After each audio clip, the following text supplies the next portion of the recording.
Street Talk and Other Stuff. Mike, Mad Dog Magnani. Thanks for tuning in on this last Monday in June. And this Friday is July 4th, our celebration of freedom from British tyranny.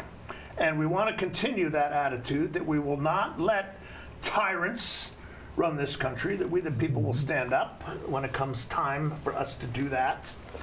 And I say that because my guest today is someone who has written a book called American Heresies, Reclaiming the Faith of Christ from Donald Trump. Now, this is interesting because there's a phenomenon going on where many evangelical Christians are very much in support of who I refer to as that man.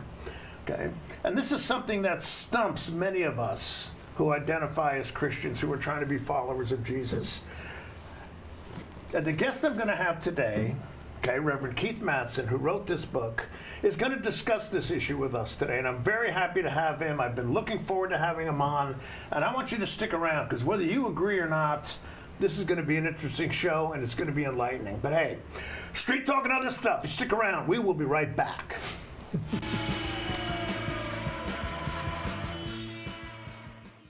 Les Schwab changed the tire game more than 70 years ago.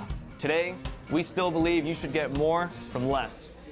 Like more hustle, less hassle. More of the best service around, less of the runaround. Because we include America's best tire warranty in every tire we sell. So you get more unbeatable warranty, less charging you extra. It's why we're more than proud to say, you get more from less.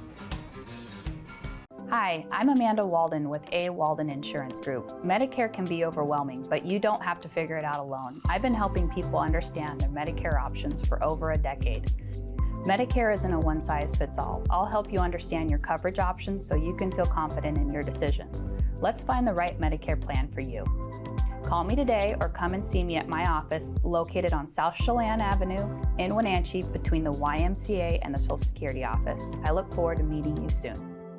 Central Washington Water understands the power of healing waters. If part of your wellness routine includes hot heat from a sauna, Central Washington Water now carries indoor and outdoor infrared and hot rock saunas by Tilo. Research shows there are many health benefits to a cold plunge after a good workout or relaxing time in your sauna. Harness the power of water in a hot spring spa, plug-and-play spas, a Tilo sauna, or a cold plunge tub. Stop by Central Washington Water, your wellness experts. Welcome to Boswell's, where you'll find quality furnishings for every room in your home. Customers ask, do you have solid wood options? Yes, they do. Bamboo, maple, acacia, cherry, mahogany. With 2 floors of quality furniture and complimentary design services, Boswell's design team can create a home that's uniquely yours. For almost a century, people have chosen Boswell's for their quality and customer service. Boswell's Furniture, it's closer than you think.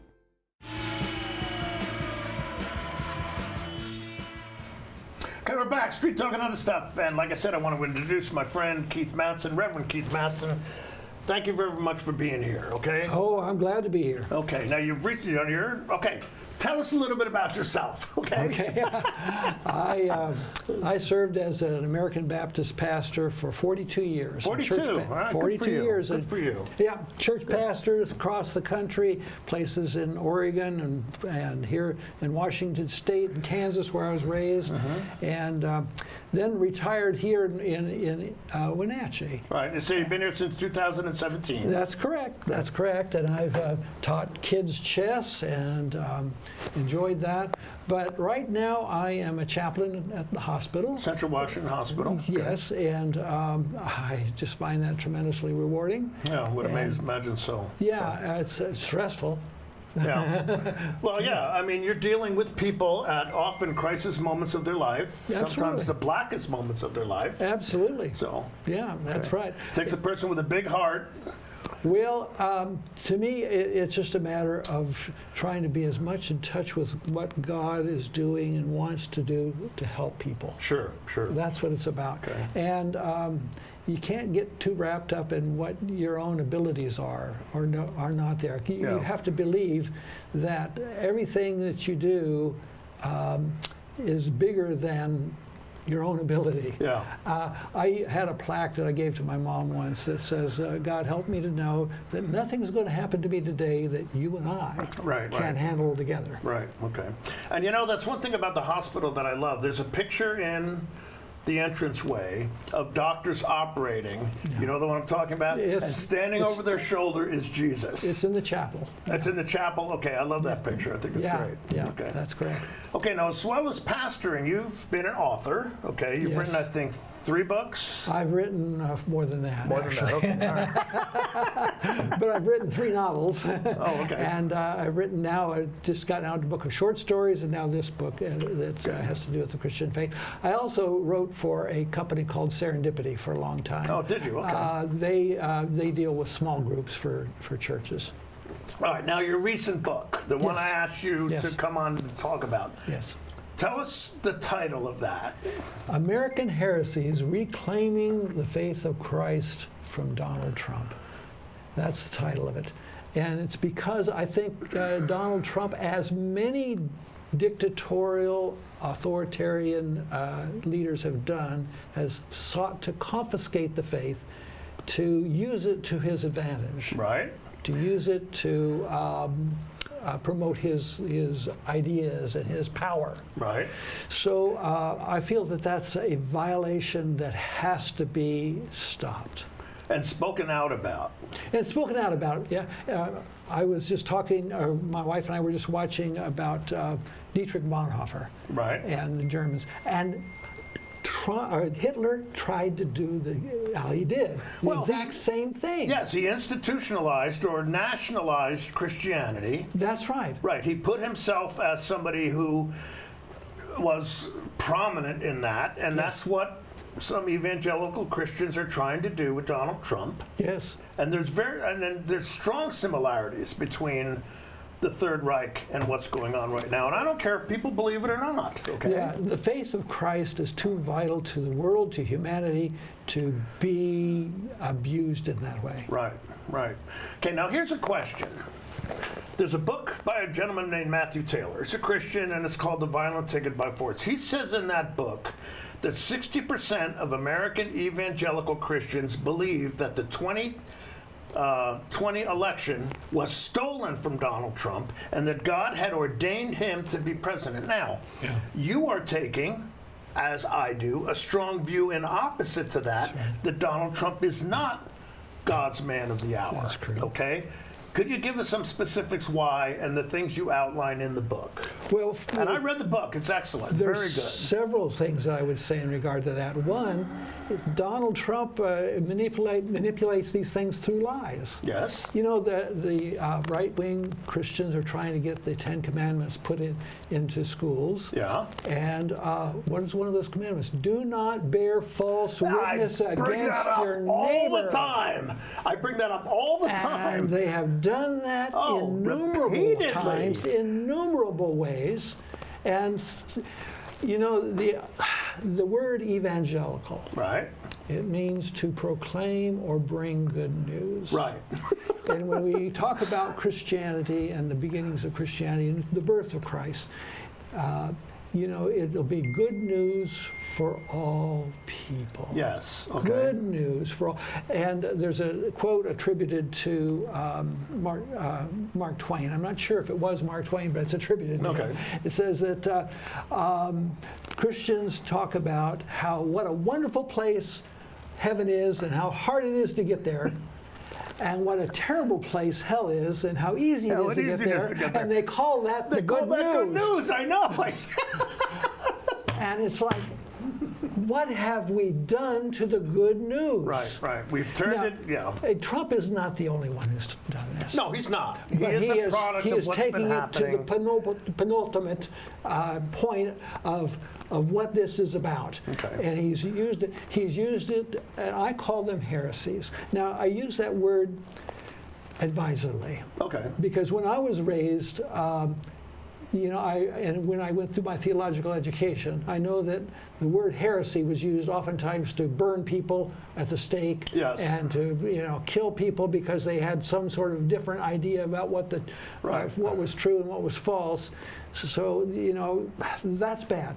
But on the other hand, if Christian can mean anything, it means nothing. Right, right.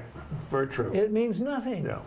And I think we need to define what it means, what the term Christian means, by the Bible, by what Christ said, Right. what Christ taught. That is what is Christian. And if you look through the Bible as to what Christ teaches consistently, it is time after time in direct contrast Right. to what Donald Trump is trying to do in this country. And the danger of this that you and I take seriously is the fact that there are so many evangelical Christians backing this man in support of these policies. Now, I want to ask you a specific question. A local pastor said a while back, I'm tempted to say his name, but many of you probably know who I'm talking about. No need. He said that, I don't know, and I'm paraphrasing, I don't know if the man is a Christian, but he is instituting Christian policies.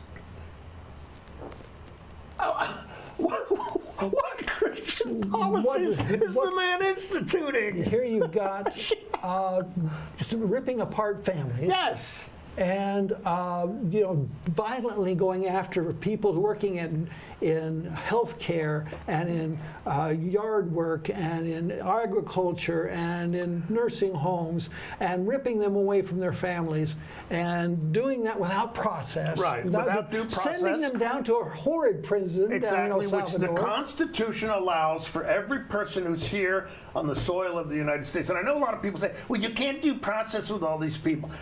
I'm sorry. That's what the Constitution says. Yes. All right? That's what you need to do. And you know, the Bible talks in Leviticus. Sometimes people think, oh, the Old Testament is all bad stuff and the New Testament's all good stuff. But Leviticus says you've got to love the immigrant in your midst as yourself, because you were immigrants as well. You yourself were immigrants in the land of Egypt. Right. And he could have said that same thing to the United States. Okay. It says, you shall love the immigrants as yourself because your ancestors were immigrants coming here. Yes. That's the history. Now, you know, there's people who come back with a counterpoint on that. They also say, and I can't know if it's in Leviticus or not, that says that the immigrants should obey their laws. So therefore, since these people are in the country illegally, they should be deported. But that is a total misapplication of that, because these people are as good Americans as you and I are. They're working, they're paying taxes, they're here to provide a better life for their family. Now, granted, there are undesirable elements. There are in any group. But there was an article I wrote for the paper a number of months ago that said there's a higher percentage of people violating the law with natural, as opposed to, the ratio among natural-born people here who are citizens, as opposed to those who are here undocumented. I think that's true, because if you're here and you haven't been documented, you are going to be extra careful. Yeah. You don't want to be deported. Right. Yeah. So, I think that's true. But I think that there's so many of these things where he is acting in contrast to what Christ talked about. Yes, very much so. Christ said, the blessed are the poor. Blessed are the poor. He said that to share what you have with the others around you. Trump says, well, if you're poor, it's because you deserve it. Right, because you're being irresponsible, etc. Yes, it's because, and if you're rich, it's because God has blessed you. He uses prosperity theologians to back that up. And that is just as false by virtue of the Bible, what the Bible says, as anything. Right. Now, for those of you who are not familiar with what we call the prosperity doctrine, it's exactly what Reverend Manson said. If you're a good Christian, God is going to bless you. If you're rich, it's because God will bless you. And this has been something, this is a crazy idea that's been around for a long time, and it's totally ridiculous. And a lot of people say, well, I worked hard. Granted. But if hard work, honest hard work, was a guarantee of financial success, the richest people in the world would be the women in the Sudan or in sub-Saharan Africa. Okay? Now, again, I'm not saying you shouldn't work hard and be responsible. Or the people working in our fruit harvest. Exactly, right? Oh, bent over, stoop labor, out in the sun all day long. You know, and these people are as good as Americans as the rest of us, okay? And there's a meme I've been seeing lately on Facebook that said, if you've walked thousands of miles with a child to provide a safe and better life, you can live next door to me anytime. And that's exactly how I feel about it. So, okay, got me fired up. But again, we're talking with Reverend Keith Matson. Keith wrote the book, American Heresies, Reclaiming the Faith of Christ from Donald Trump. You can find it on Amazon. It's very good. I've read it. And what I love about it is that this man, and there are many of us, who look at Donald Trump and say, okay, he's the president. I give him that, but he is not representative of Jesus Christ, and the support evangelical Christians are giving him is misapplied. But we're going to talk more with the Reverend in a minute, but we're going to take a break. So Street Talk and other stuff, you stick around. We will be right back.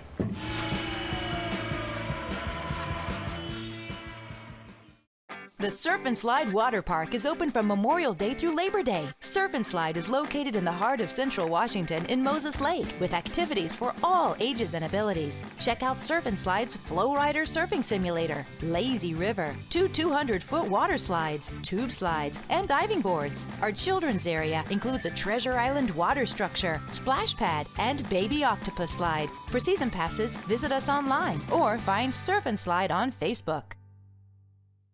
Caught in a conflict?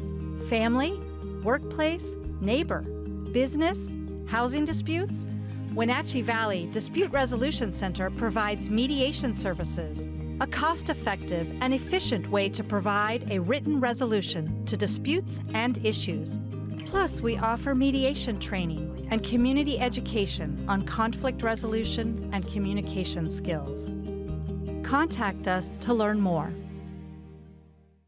Cashmere's Founders Day is wrapped up in one big fun-filled day, Saturday, June 28th from 10 to 6.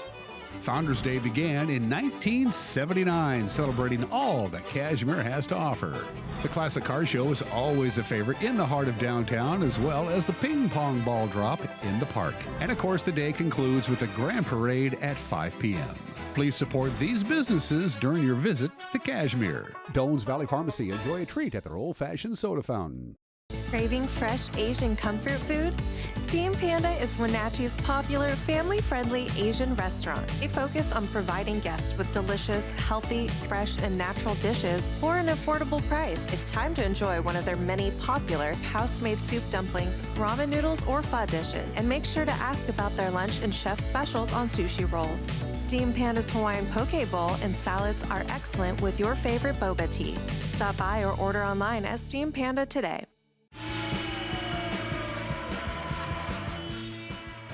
Okay, we're back Street Talking other stuff, talking with Reverend Keith Matson. He's the author of the book, American Heresies, Reclaiming the Faith of Jesus Christ from Donald Trump. And you said the book's also available locally. Yes, locally it's available at the Old Bookshop, downtown Wenatchee. Yeah, right. So, you know, I appreciate them carrying my book, and just go down there and ask for it. Okay, yep, and Anna, friendly gal, talk with her. Yeah.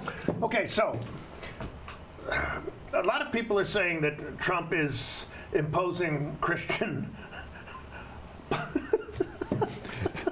You can get it out. You can get it out, man. Oh my God. Well, when the only thing I think he's doing that the evangelicals support him is that he's deporting people. Yes. Okay. I mean, what? Well, you know, it's because even before Trump, the Christian faith has been. I guess I can use this word, bastardized. Yes, yeah, it has, exactly. And the idea being, it's not so much that what you are doing with your neighbors, it's what you are saying you believe. Right, exactly. You Talk. know, and Jesus said, even the demons believe. Right, exactly. And tremble. Right. And James was talking about, hey, you think you have great faith. Well, listen, show me your faith by your works. What's being demonstrated by that, okay? It's something that is going to... Yeah. Okay. Yeah, and so Christ has said, how can you believe that you are doing what Christ wants you to do if you are disregarding 90% of what the Bible's talking about. Well, I know what some people are saying is that society is falling apart, okay? They don't like the fact that the women's rights movement has come up. Now, I'm going to be honest. They don't like the fact that gay people are being recognized as somebody who is not being condemned to hell, okay?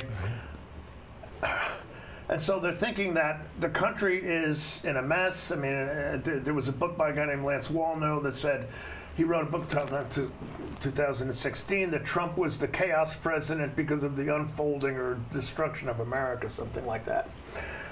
Just because gay people are being recognized as people that are not automatically going to be submitted to eternal conscious torture by a God who loves them, and Trump is taking away these people's rights, they feel that he is somehow representing what Christianity represents. Yes, they believe that. And again, I think it's because of the faith has been bastardized. Yeah. Bastardized. It's got to do more with judging other people. And Jesus says, do not judge lest you be judged. Right. And he says, first take that little splinter out of your own eye. People throw that back at me all the time. Log out of your eye before you take a little splinter out of somebody else's eye. And the idea is the Bible is not about judging everybody else. Right. The Bible is about helping you to see what you're called to Look do at yourself, and be. exactly. I was watching the Bonhoeffer movie, and Bonhoeffer said that exact same thing. He says they were talking about the Bible being something that you look at yourself through. James calls it a mirror. Right. James calls it a mirror by which you look at yourself. And you don't just look at yourself and then walk away. You look at yourself and you make the changes that are necessary. It's like if you came up to a real mirror and you saw mustard all across your face and you're getting ready to go to an important event. And you say, oh, okay, there's mustard. Now you go and you don't do anything about it. And the idea is the Bible helps us to see our own selves more clearly. And not about chasing after somebody else and what's wrong with them. I think today, if Jesus were to come and you'd have these people gathered around ready to stone somebody, the person in the center would be a gay person. Yeah. Oh, I think so. And I also think, I love the parable of the Good Samaritan. And I frequently say, if Jesus came back and told me that parable right now, who would he put in the role of the protagonist? For me, it would probably be a Christian nationalist. Okay, for many other people, it definitely would be a gay person. Yeah. All right? Jesus picked the most offensive person he could for his audience. Yes, he did. Okay? Yes, he did. To put that forward. And I think that's what you have to understand. What is the main thing in your book, though, that you want to get across to people, okay? Well, I think that we can restore the good news as good news. Right. I think there are people today rejecting Christianity in the church, not because they reject what Christ taught or what Christ was, but they reject what the church has become. Yes, and what the church is telling them. Okay? I visit and talk with people all the time that have turned away from the church. Well, they turned away from the belief in God. No, they believe in God. They believe firmly in a creator. They believe in Jesus. They believe in what Jesus taught. They do not believe in the church. Right. And there is reason for them not to. Yeah. Justifiable reason for them not to. And I think my last chapter of the book is to return the good news to being the good news. Yeah.